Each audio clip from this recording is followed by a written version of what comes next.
सचिन कुठे गेला? सचिन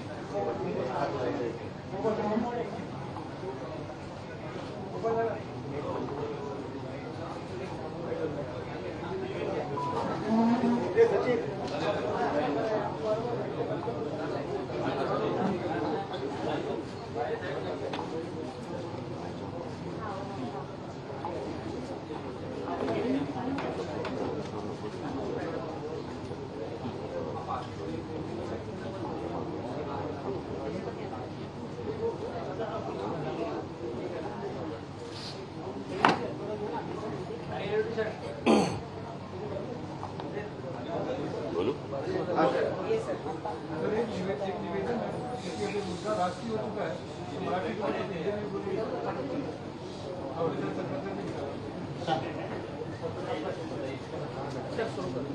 हिंदी में कोशिश करूंगा।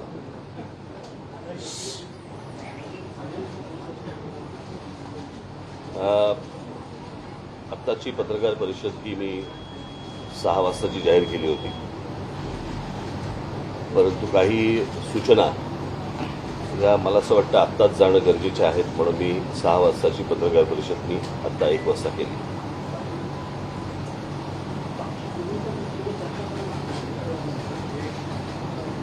आज सकाळपासून मला महाराष्ट्रातल्या विविध भागांमधनं मला फोन येत आहेत, आमच्या नेत्यांना सगळ्यांना फोन येत आहेत। महाराष्ट्राच्या बाहेरूनही अनेक ठिकाणून फोन येत आहेत किंवा माहिती मिळते त्यांची।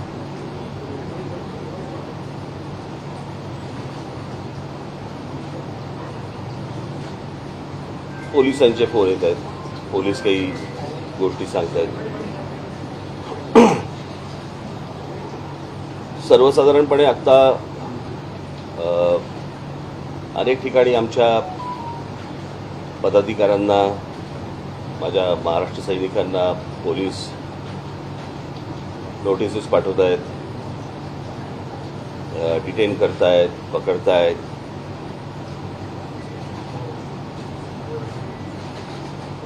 ही गोष्ट फक्त आमच्या बाबतीत का होते एवढाच फक्त आम्हाला प्रश्न आहे। जे कायद्याचं पालन करतायत त्यांना तुम्ही सजा देणार, त्यांना तुम्ही डिटेन करणार, आणि जे कायद्याचं पालन करत नाहीयेत त्यांना तुम्ही मोकळीक देणार। तरी मी आज तुम्हाला एवढं निश्चित सांगेन की जवळपास 90-92% ठिकाणी महाराष्ट्रामध्ये सकाळची अजान झाली नाही। सर्व ठिकाणी आमचे लोक तयारच होते, पण मी खास करून त्या सर्व मशिदींमध्ये जे काही काय चालवणारे जे कोणी मौलवी वगैरे जे कोणी असतील त्यांचे मी खास आभार मानेन की आमचा जो विषय आहे तो विषय त्यांना नीट समजला। तर मला आता मुंबईचा जो रिपोर्ट आलाय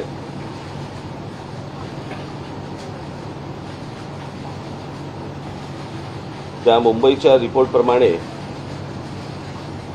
मुंबईमध्ये 1140 मशिदी आहेत आणि त्याच्यापैकी 135 मशिदींवरती सकाळची अजान 5 वाजायच्या आत लावली गेली।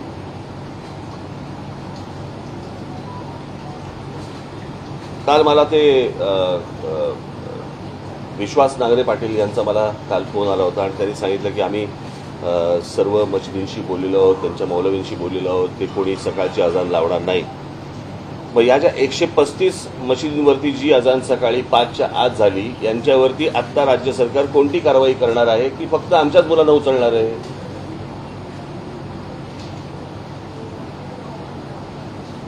एक विषय मला असं वाटतं आपण समजून घेतला पाहिजे। हा विषय क्रेडिटचा नाही आहे की हे आमच्यामुळे झालं किंवा कोणामुळे झालं, हा विषय नाही आहे. मला असं वाटतं की सामंजस्याने जर सगळ्यांनी जर हे विषय नीट हाताळले तर हा विषय सगळ्यांचा आहे. म्हणजे हा एकटा क्रेडिट काय बाबा आमच्यामुळे 92% ठिकाणी अजान झाली नाही, मला नाही असल्या क्रेडिट घ्यायची इच्छा पण नाही. आम्ही हे फक्त बोललो, तुम्ही ही गोष्ट दाखवली, लोकांपर्यंत पोहोचवली, लोकांनी ही मान्य केली. त्याच्यामध्ये ज्या मशिदी होत्या त्या मशिदीमधले जे मौलवी होते त्यातल्या अनेकांना हा विषय समजला, त्यांच्यापर्यंत पोहोचला, सरकारपर्यंत पोहोचला. सरकारमधल्या मी पोलीस दलाला देखील मी धन्यवाद देईन की त्यांनी ह्या सगळ्या गोष्टींची काळजी घेतली. मी तुम्हालाही खास करून धन्यवाद देईन की तुम्ही हा लोकांपर्यंत नीट विषय पोहोचवलात. त्याच्यामुळे मला असं वाटतं की हा एक कलेक्टिव्ह एफर्ट होता आणि ज्याच्यातनं लोकांना जो त्रास दिवसभराचा होतो तो कमी होईल किंवा बंद होईल ही यातनं अपेक्षा आहे. हा विषय फक्त काही मशिदींवरच्या भोंग्यांचा आहे अशातला भाग नाही. मंदिरांवरती काही ठिकाणी आहेत तेही खाली आले पाहिजे. ज्याचा ज्याचा या गोष्टींचा लोकांना त्रास होतो मला असं वाटतं ती गोष्ट बंद झाली पाहिजे. मला काल विश्वास नांगरे पाटलांनी मला सांगितलं की आम्ही इतक्या आमच्याकडे ॲप्लिकेशन्स आले आणि इतक्या आम्ही मशिदींच्या भोंग्यांना आम्ही परवानगी दिली. मला एक गोष्ट कळत नाही आहे की आत्ता मुंबईत महाराष्ट्रामध्ये ज्या मशिदी आहेत यातल्या बहुतांशी मशिदी या अनधिकृत आहेत. अनधिकृत मशिदींवरती लागलेले भोंगे हे अनधिकृत आहेत आणि त्यांना सरकार परवानगी देते अधिकृत. हे माझ्या कल्पनेच्या बाहेरची गोष्ट आहे, कोणाच्याही कल्पनेच्या बाहेरची गोष्ट आहे. म्हणजे अनधिकृत गोष्टींना तुम्ही अधिकृत परवाने देताय कशासाठी, कोणासाठी देताय? आणि मी आत्ताची पत्रकार परिषद ही घेणं एवढंच माझं आत्ताचं कारण आहे की हा विषय फक्त सकाळच्या अजान पुरताचा नाही आहे. दिवसभर जे काही 4 ते 5 वेळा जी काही बांग दिली जाते, जी काही त्यांची प्रार्थना ते म्हणतात, जे लाऊडस्पीकरवरनं म्हणतात, ती जर परत जर त्यांनी दिली तर आमची लोक हनुमान चालीसा त्या त्या वेळेला वाजवणार म्हणजे वाजवणार.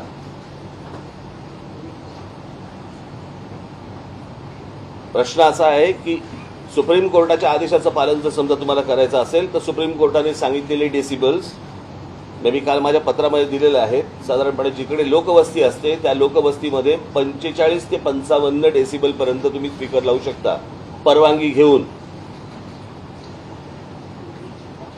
काल विश्वास नांगरे पाटलांनी मला जे सांगितलं की आम्ही त्यांना परवानगी दिलेली आहे, तुम्ही 365 दिवसाची कशी काय देऊ शकता?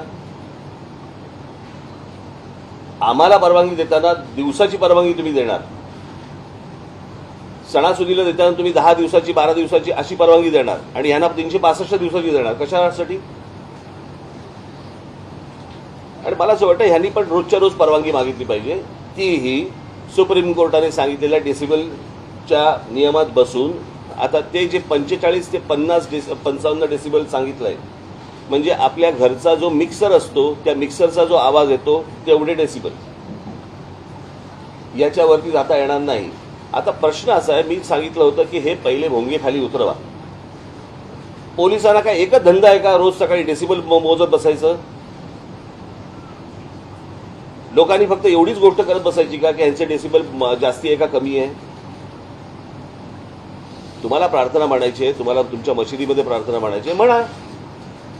तुम्हाला माईक लागतो कशाला आणि लाऊडस्पीकर लागतो कशाला? कोणाला ऐकवायचंय तुम्हाला? त्याच्यामुळे आमची जी मागणी आहे की ह्याच्यावरचे अनधिकृत हे भोंगे हे खाली उतरले गेले पाहिजेत, उतरवले गेले पाहिजेत. आणि जोपर्यंत हे उतरवले जाणार नाहीत तोपर्यंत आमचं आंदोलन चालू राहणार. हा विषय आंदोलनाचा 1 दिवसाचा विषय नाही आहे, हा कायमचा विषय आहे. जोपर्यंत ह्याचा निर्णय लागत नाही तोपर्यंत हे असंच चालू राहणार. आम्ही जे सांगतोय जे सरकार सांगतोय आम्ही सुप्रीम कोर्टाच्या आदेशाचं पालन करतोय. मग जर करायचं असेल तर पूर्ण करा. यांना जर वाटत असेल की आमचं आज झालंय सगळीकडे 92 ठिकाणी काही काय अजान झाली नाही म्हणून आम्ही काहीतरी खुश होऊ वगैरे, अजिबात होणार नाही. हे दिवसभरामधल्या ज्या काही वांगा दिल्या जातात त्या देखील त्याच डेसिबलमध्ये लागल्या पहिला पाहिजे. त्याच्यापेक्षा जर जास्ती लागल्या गेल्या हनुमान चालीसा चालू राहणार.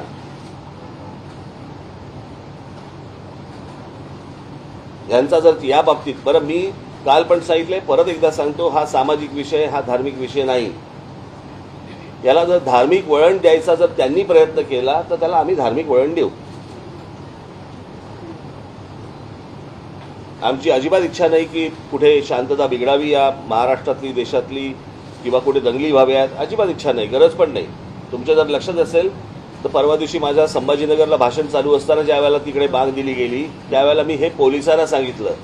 अन्यथा ते जर भडकवायचं असतं तर तिथे काय लेवल प्रकरण झालं असतं मला जरा सांगा. सो आम्ही ही गोष्ट शांततेमध्ये समजून सांगतोय. सरकारनी पण ती गोष्ट ऐकावी, समजून घ्यावी, पोलिसांनी समजून घ्यावी. आता त्या आमच्या लोकांची धरपकड कशासाठी धरपकड करते मला कळत नाही. मला मोबाईलच्या काळात कम्युनिकेशनची साधनं एवढी सगळ्या बाजूनी असताना तुम्ही माणसं पकडून काय होणार आहे, हातामध्ये काय लागणार तुमच्या. हे अजून 60-70च्या दशकामधला विचार करतायत का की राज ठाकरेचं भाषण सुरू झाल्यावरती तिकडची वीज बंद करा. अरे वीज काय बंद करायची, मोबाईलवरती दिसतं की भाषण. इतका मूर्खपणा हे कुठच्या काळामध्ये जगतात मला कल्पना नाही.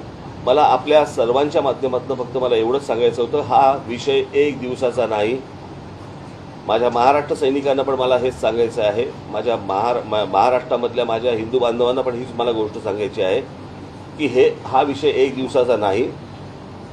ज्या ज्या मशिदींमधले मौलवी ऐकणार नाहीत, जिकडे लाऊडस्पीकर लागतील तिकडे हनुमान चालीसा त्याच्या दुप्पट आवाजात लागला गेला पाहिजे. त्याशिवाय हे त्यांना जर समजणार नसेल.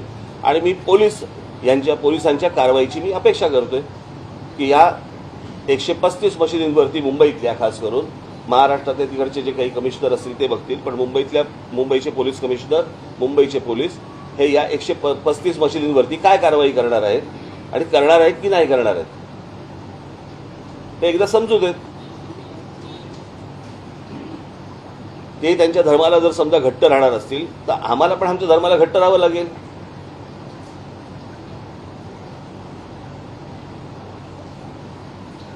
याचा पोलिसांनी विचार करावा, सरकारने विचार करावा. आणि मला असं वाटतं की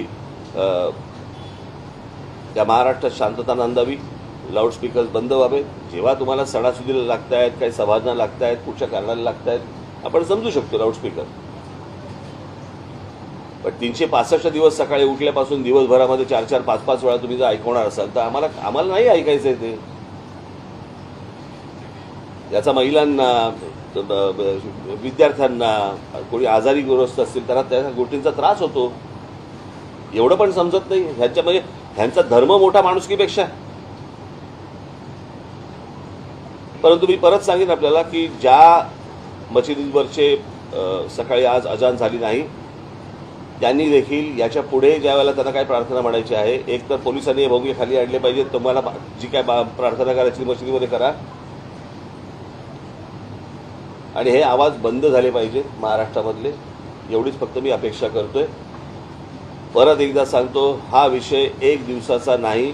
तुम्ही 4 तारीख म्हणून 4 तारीख पकडू नका. हा कायमस्वरूपी राहणार जोपर्यंत विषय निकाली लागत नाही तोपर्यंत. सर, एक प्रकारे तुम्ही हे आंदोलन जे आहे ते तीव्र करताय. म्हणजे एक प्रकारे जोपर्यंत हा मुद्दा सुटत नाही तोपर्यंत तुम्ही हे आंदोलन तीव्र करताय. यामुळे समाज स्वास्थ्य किंवा कायदा सुव्यवस्थेची परिस्थिती याचा विचार त्यांनी करायचा आहे, मी नाही करायचा आहे ना. मी तर सोपं सांगतोय की ही गोष्ट बंद करा म्हणून. तुम्ही मला काय प्रश्न विचारताय? असा एक आरोप केला जातो. प्रश्न आरोप करण्यापेक्षा त्यांना सांगा ना की ही गोष्ट बंद करा. कोणी प्रार्थना तुमची काय धर्माची असेल ती म्हणू नका, हे मी सांगतोय का? मी हे बोलतोय का? नाही. ते म्हणा, तुमच्या मशिदीत म्हणा, तुमच्या घरात म्हणा. खरं तर धर्म हा तुमच्या घरामध्ये असला पाहिजे. देवळामध्ये जातो आपण, नमस्कार करतो, परत येतो. आपण या तिकडे प्रत्येक जण जो जातो तो काय आरती करत बसत नाही. मला असं वाटतं मी तुम्हाला एक बाहेर निरोप दिला होता ना. मी तुम्हाला मगाशी निरोप दिला होता की मला जे बोलायचंय मी आपल्यासमोर येऊन मांडीन. हा काही प्रश्नोत्तराचा तास नव्हे.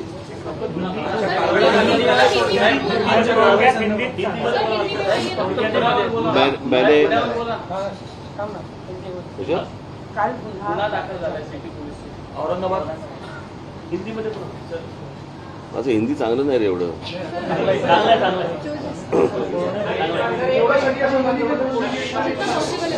हमारे कार्यकर्ता का धरपकड़े जो चल रहा है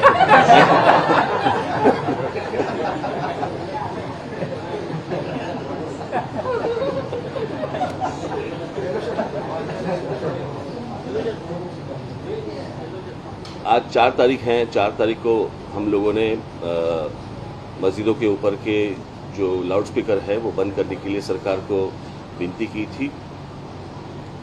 और 4 तारीख के बाद हम लोग अगर लाउडस्पीकर चलाए गए तो उसके सामने हम लोग हनुमान चालीसा इस महाराष्ट्र में देश में लोग चलाएंगे, लाउडस्पीकर के ऊपर चलाएंगे, ये हम लोगों ने कहा था. उसके हिसाब से अगर महाराष्ट्र में आज का मुझे जो समझ आया है, जो सुबह मुझे बताया गया, उसके हिसाब से कुछ 1400 या 1500 कुछ मस्जिदें हैं और उसके ऊपर से 135 मस्जिदों के ऊपर सुबह 5 बजे के पहले जो सुप्रीम कोर्ट ने जो बताया वो नियम तोड़कर 135 मस्जिदों के ऊपर सुबह अजान लगाई गई लाउडस्पीकर के ऊपर. मैं पूछ रहा हूं महाराष्ट्र की पुलिस को, इन 135 मस्जिदों के ऊपर आप कौन सी कार्रवाई करने वाले हैं? आप हमारे कार्यकर्ताओं को पकड़ रहे हैं और इनके ऊपर कौन सी कार्रवाई कर रहे हैं? आपको मैं बता दूं कि ये एक दिन का आंदोलन नहीं है, ये जारी रहेगा. और इसके बाद भी जहां जहां पे ये जो सुप्रीम कोर्ट ने डेसिबल का जो नियम बताया है, मैंने आपको बताया कि सुप्रीम कोर्ट ने जो बताया है कि 45 से 55 तक डेसिबल होना चाहिए लाउडस्पीकर का. 45 से 55 डेसिबल का लाउडस्पीकर होना चाहिए. इसका मतलब है हमारे घर में हम लोग जो मिक्सर लगाते हैं, ग्राइंडर मिक्सर जो लगाते हैं, उसका जो आवाज़ रहता है उतना आवाज़. अगर इसके आगे जाएंगे तो उनके ऊपर कार्रवाई होनी चाहिए. ये सुप्रीम कोर्ट ने कहा है. मैं देख रहा हूँ कि कार्रवाई हो रही है नहीं हो रही है, होगी या नहीं होगी, या सिर्फ हमारे ऊपर होगी. हम इस देश में महाराष्ट्र में शांतता चाहते हैं, कोई दंगा फसाद नहीं चाहते. हम सिर्फ चाहते हैं कि जैसे मस्जिदों के ऊपर है, अगर इलीगली अगर मंदिरों के ऊपर भी होगा वो भी निकालो आप. ये विषय सामाजिक है, ये धार्मिक विषय नहीं है, ये पहले समझ लो आप. और उसके हिसाब से मुझे लगता है किसी भी सरकार को इस देश में, किसी भी राज्य सरकार को या वहाँ की पुलिस को इस तरह की एक्शन उनको लेनी चाहिए. अगर आप सुप्रीम कोर्ट का अगर आप कंटेम्प्ट ऑफ कोर्ट कर रहे हो तो सुप्रीम कोर्ट इसके आगे क्या करने वाली है ये भी मुझे देखना है. कि एक बार फैसला सुना देती है आप, और फैसला सुनाने के बाद अगर नीचे जो सरकारें हैं वो उसका इम्प्लीमेंटेशन अगर नहीं कर रहे हैं तो फिर फायदा क्या है सुप्रीम कोर्ट का? सुप्रीम कोर्ट का डिसीजन है, डिसीजन के बाद अगर सरकारें नहीं मानती तो क्या करेंगे आगे? और जब निवेदन की भाषा जब नहीं समझ में आती तब आंदोलन की भाषा शुरू हो जाती है. और इसके लिए आंदोलन है, ये एक दिन का आंदोलन नहीं है, ये चालू रहेगा जब तक ये आवाज़ें लाउडस्पीकर बंद नहीं होते, तब तक ये चालू रहेगा. ठीक है.